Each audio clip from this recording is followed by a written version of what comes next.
আসসালামু আলাইকুম। আশা করি যে যেখানে আছেন ভালো আছেন। আলহামদুলিল্লাহ আমার পরিবারের সবাই ভালো আছে। নতুন দিনের নতুন একটা ব্লগ ভিডিও নিয়ে চলে আসলাম। এখন আমি যাব নানির বাড়ি মধু খেতে। মধু খেতে এই জন্য বললাম, সবাই বলে নানির বাড়ি মধুর হাড়ি, তার জন্য কথাটা বললাম। আজকে যাব বিকালে আমার নানির বাড়িতে।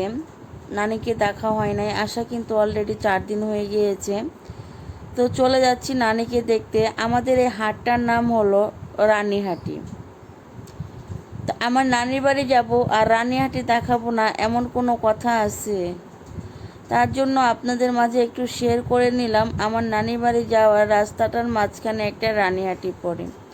যারা উত্তরবঙ্গের মানুষ, তারা চাঁপাইনবাবগঞ্জে যারা যাওয়া আসা করেন, তারা অবশ্যই চিনবেন শিবগঞ্জ, কানসাট এবং মহানন্দা নদী। এগুলো কিন্তু আমাদের বাড়ির আশেপাশে। তা আমার ছোট্ট টুনটুনিটা অনেক খুশি তার বড় মার বাড়ি যাওয়ার জন্য। তা আমার টুনটুনিটা বলতেছে, আম্মু আমরা তো এর আগেও আসছি। তো এই মোরগটা হলো আমার নানি পালতেছে। ছোট্ট একটা মোরগ নিয়েছিল। তো আলহামদুলিল্লাহ আমি যখন এর আগে আসছিলাম তখন দেখছিলাম একবারই ছোট্ট বাচ্চা। তো এখন আলহামদুলিল্লাহ কত বড় হয়ে গিয়েছে। দেখতেই পাচ্ছেন মোরগটা কত বড় হয়ে গেছে। তো নানির সাথে ঠাট্টা করলাম, নানি মোরগটা তুমি কিনলে গ্যাসকে জবাই করলা না? নানি বলে, যদি জবাই করতাম তাহলে কি তুই দেখতে পারতি? এটাও তো ঠিক কথা। তো আমার নানিরা কিন্তু ওরকম বড় লোক না, মধ্যবিত্ত। এবং আমার বাবারাও কিন্তু বড় লোক না, মধ্যবিত্তের ভিতরেই। আমার পরিবারটা কিন্তু অনেকটা মধ্যবিত্ত না এবং অনেকটাও গরিব না। আলহামদুলিল্লাহ আল্লাহ যা দিয়েছে আল্লাহর কাছে হাজারো শুকরিয়া। খেয়ে পিঁধে বেঁচে আছি, এটাই আল্লাহর কাছে হাজারো শুকরিয়া। আসার পরে আমরা নাস্তা পানি খেয়ে নিয়েছিলাম বিকালে। তো দেখতে পাচ্ছি আমার ছোট্ট মাটা খেলতেছে তার খালার সাথে। সেটা হলো আমার মামাতো বোন, একমাত্র মামাতো বোন আর 3টা মামাতো ভাই। আমার কিন্তু কোনো খালা নাই, একটাই খালা। আর মোরগটা কিন্তু বাড়ির আশেপাশে ঘুরতেছে। আর মারিয়ামের খালার সাথে খেলতেছে।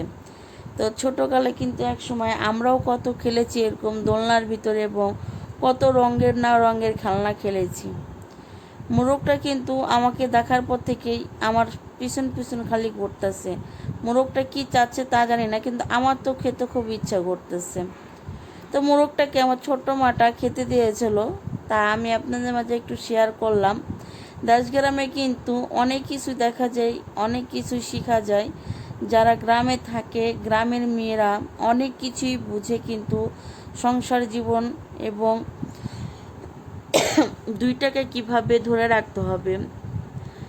আমরা কিন্তু ঢাকা শহরে যারা থাকি তারা কিন্তু 2 টাকার জায়গায় 5 টাকা ভাঙি, আর গ্রামের মানুষ কিন্তু 2 টাকার জায়গায় 8 আনা ভাঙবে। তো আমার ছোট ভাই, মামাতো ভাই, সে তার ভাগ্নিকে ভয় দেখাচ্ছিল। কারেন্ট চলে গিয়েছিল, তার জন্য আর কোনো ভিডিও করতে পারি নাই। রাত্রের বেলায় তখন আমার মা খেতে দিয়েছে সবাইকে।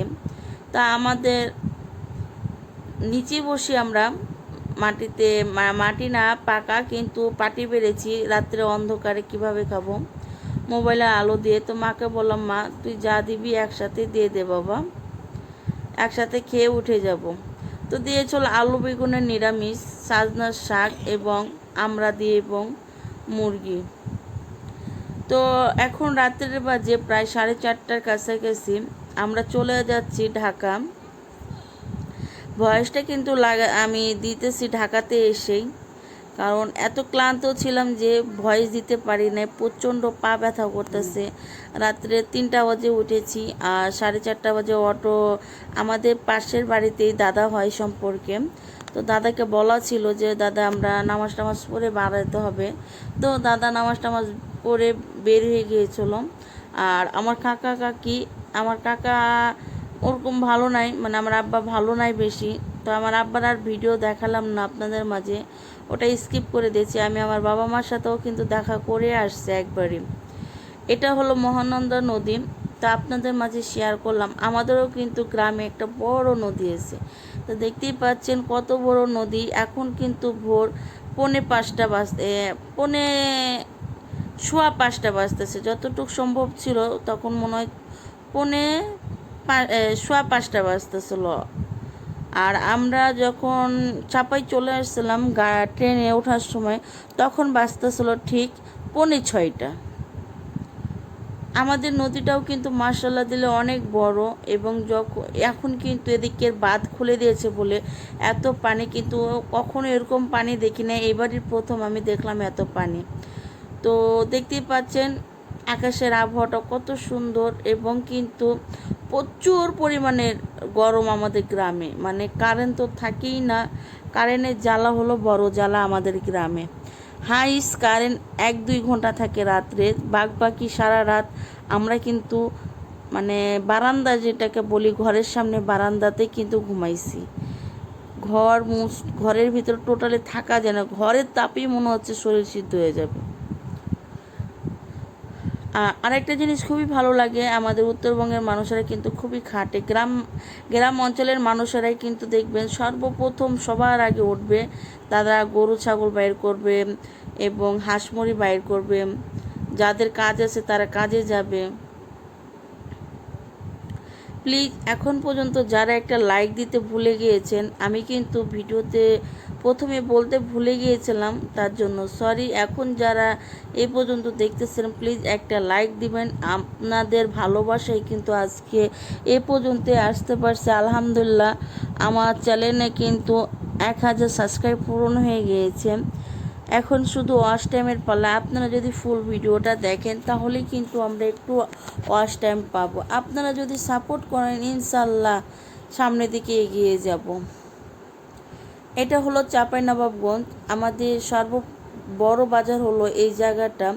এই জায়গাতেই সব এই চাঁপাইনবাবগঞ্জে যত জায়গা থেকে মাছ আসে, ঠিক ওই জায়গাতে এসে মাছের আড়ত বলে যেটাকে, যেরকম আমাদের ঢাকাতে কারণ বাজার আড়ত আছে এবং যাত্রাবাড়িতে আছে, সেরকম আমাদের চাপাইতেই। আর গ্রামের মানুষরা কিন্তু নদীর মাছ টাটকা সকালে ধরে টাটকাই বিক্রি করে ফেলে গ্রামের ভিতরে। আর যারা চাষ করেন পুকুরে, তাদের মাছগুলো কিন্তু এই জায়গায় আসে। তো আমরা অলরেডি চাঁপাইনবাবগঞ্জে চলে আসছি এবং ট্রেনের সামনে দাঁড়ায় আছি।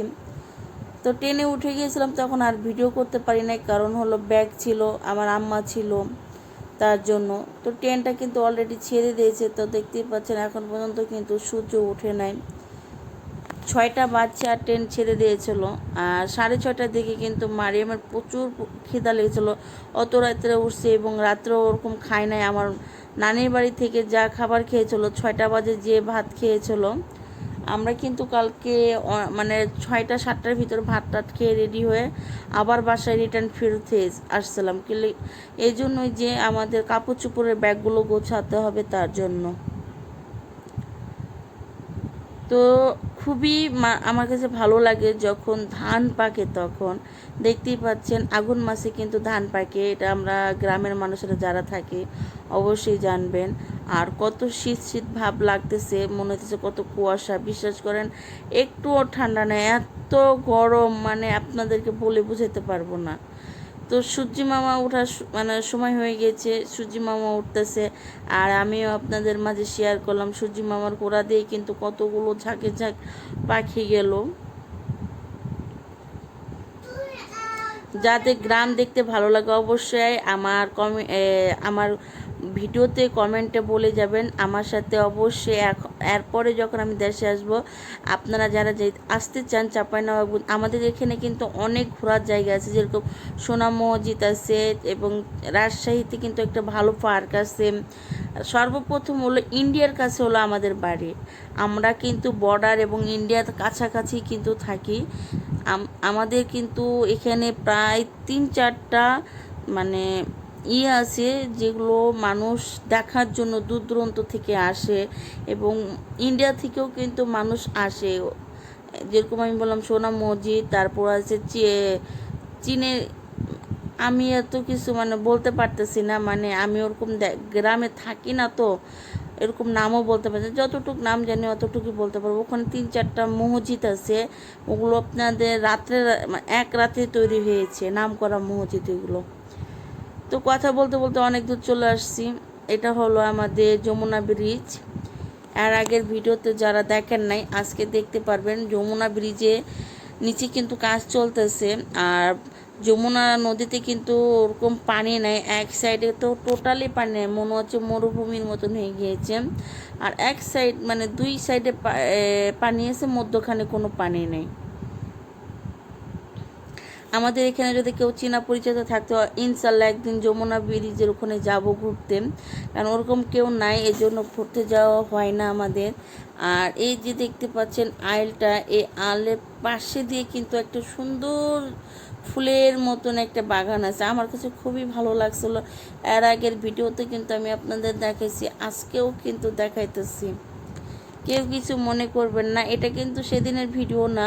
অনেকে ভাবেন যে এটা সেদিনের ভিডিও না, এটা কিন্তু আজকের ভিডিও, এবং আজকেই আমি ভয়েস দিয়ে ভিডিওটা ছাড়তেছি। তো দেখতেই পাচ্ছেন, মনে হচ্ছে আমরা কোথায় চলে আসছি ঘুরতে, এমন ভালো লাগতেছে। প্লিজ এখনও যারা একটা লাইক করেন নাই এবং সাবস্ক্রাইব করেন নাই, প্লিজ নতুন আপুরাকে বলবো আমার চ্যানেলটাকে সাবস্ক্রাইব করে দিবেন এবং একটা লাইক দিয়ে পাশে থাকবেন। তা আলহামদুলিল্লাহ আমরা কিন্তু ঢাকার ভিতরে ঢুকে গেছি। এটা হলো গাজীপুর, জয়পুর বলে, গাজীপুর জয়পুর।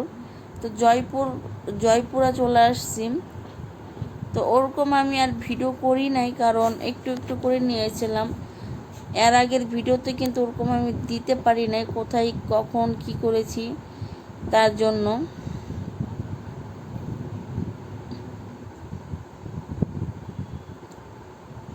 এটা হলো টঙ্গী, চলে আসছি। টঙ্গীতে এসে দেখি ট্রেন থেমে আছে, আমাদের ট্রেন যাচ্ছে তার জন্য।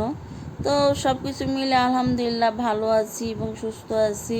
সুস্থভাবে যে ঢাকায় আসতে পারছি, এটাই আমার কাছে আল্লাহ তাআলার কাছে অনেক অনেক বড় নিয়ামত, যে আল্লাহ সুবহানাহু ওয়া তাআলা আমাদেরকে সুস্থভাবে ঢাকায় নিয়ে আসছে।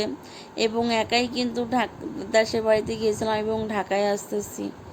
তার মানে বুঝুন কত মানে মনের শক্তি বল নিয়ে রাস্তায় নেমেছি। তো এটা হলো এয়ারপোর্টে কিন্তু সবাই, বেশিরভাগ মানুষই নেমে গিয়েছিল, আর কম ভাগ মানুষই ছিলাম আমাদের বগিতে। এবারকার আমাদের একটু কষ্ট কম হয়েছে, কারণ হলো যে একদম সামনে নামাই দিয়েছিল। আর যে ভাইয়ার কাছে টিকিট কেটেছিলাম, সে ভাইয়াও অনেক বুদ্ধি করে নাম্বার বগিতে টিকিট কেটে দিয়েছিল। তো এখানে দেখলাম বনানীতে প্রচুর জ্যাম। তো আপনাদের মাঝে একটু শেয়ার করলাম, বনানীতে অনেক বছর ধরে দেখা হয় না এবং আসা যাওয়া ওরকম হয় না। আগে কিন্তু অনেক সময় যাওয়া আসা হয়েছে, আমার বড় অপুর বাসে যাওয়া আসা করতাম তখন। এই তো দেখতে পাচ্ছেন আমাদের বগির ভিতরে কিন্তু ওরকম মানুষ নাই, হাতে গোনা কয়েকজন। তো আলহামদুলিল্লাহ আমরা কিন্তু নেমে গিয়েছি কমলাপুরে, নেমে বসে আছি মেয়ের বাবার জন্য। তো আপনাদের ভাইয়া যখন আসছে তখন আমি ক্যামেরাটা অফ করে দিয়েছিলাম, কারণ হলো আপনাদের ভাইয়ার সামনে ভিডিও করতে আমার মানে কেমন যেন একটা নার্ভাস মনে হয় এবং ভয় ভয় লাগে, জানি না কেন। তো আপনাদের ভাইয়া কিন্তু আমাকে বর্তমানে অনেক অনেক সাপোর্ট করে। ও কিন্তু আমাকে অনেক ভিডিও করে দিত আগের চ্যানেলে, সেটা হলো মারিয়াম গল্প। ওই চ্যানেলটার ভিতরে কিন্তু আপনাদের ভাইয়ারই ভিডিও বেশি আছে, ও এনে দিয়েছিল। আর আমারই কিন্তু খুব কম ভিডিও আছে, আমি তখন খালি ভয়েস দিতাম। তো অলরেডি চলে আসছি, বাহির হয়ে যাব।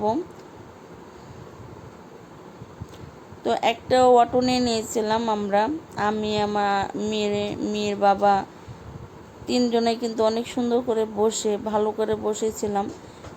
দিয়ে বাসায় এসে কিন্তু অনেক কাম করেছিলাম। তো সর্বপ্রথমে আপনাদের ভাইয়া নাস্তা এবং আমাকে তুকমা ঈশ্বরগোলের ভুসি এবং চিয়া সিড দিয়ে, লেবু দিয়ে এবং হালকা একটু চিনি দিয়ে, কিন্তু আমার চিনি খাওয়া নিষেধ, তাও আজকে আপনাদের ভাইয়া দিয়েছে। প্রচণ্ড গরমের ভিতর থেকে আসছি, আর হালকা ঠান্ডা পানি দিয়ে কিন্তু নাস্তাটা খেতে দিয়েছিল। তো বাড়িতে যত কাজ ছিল সবগুলো কিন্তু আমি একা হাতে পরিষ্কার করে নিয়েছি। এখানে আমার মা দিয়েছিল দুধ, আবার মাছ, শাক। দেখতেই পাচ্ছেন এই শাকগুলো কিন্তু আমি দেশের বাড়ি থেকেই নিয়ে আসছি। ভোররাত্রে ব্যাগ গোছানোর সময় কিন্তু আমি ওরকম ভিডিও করতে পারি নাই, তার জন্য দুঃখিত। এটা হলো কচু শাক, এটা হলো কলমি শাক, আর সাজনার শাক, যেটা বড় বাটিতে সাজনা শাক, আর এগুলো হলো মাগুর মাছ। প্রায় 3 কেজি মাগুর মাছ আছে সেই জায়গায়। তো আমরা কিন্তু খুবই পছন্দ করি মাগুর মাছ। আমার খুবই পছন্দের মাছই হলো মাগুর মাছ। তো একদিন আপনাদেরকে দেখাবো মাগুর মাছের ভুনা কিভাবে করে, এবং খেতেও যে কত মজা, যা আপনাদেরকে বোঝাতে পারবো না। তো এগুলো হলো ছোট ছোট মাছ, এগুলো শুধু পেঁয়াজ দিয়ে এবং কাঁচামরিচ দিয়ে ঝাল ঝাল খেতে কিন্তু খুবই ভালো লাগবে। আর এগুলো হলো পাঁচমিশালি মাছ, সব হলো নদীর মাছ। আমার ছোট ভাই এবং আমিও বড় মাছগুলো কিনে রেখেছিলাম, আর ছোট মাছগুলো আমার ভাইয়েরা এনে দিয়েছিল। আমার ভাইয়েরা বলতে আমার রক্তের ভাইয়েরা না, আমার যে কাকা কাকির কথা বলি আপনাদের, আমার যে আব্বা অনেক অসুস্থ, আমার ওই ভাইয়েরাই আমাকে এত হেল্প করেছে। ভিডিওটা ভালো লাগলে লাইক কমেন্ট সাবস্ক্রাইব করবেন। আসসালামু আলাইকুম। আল্লাহ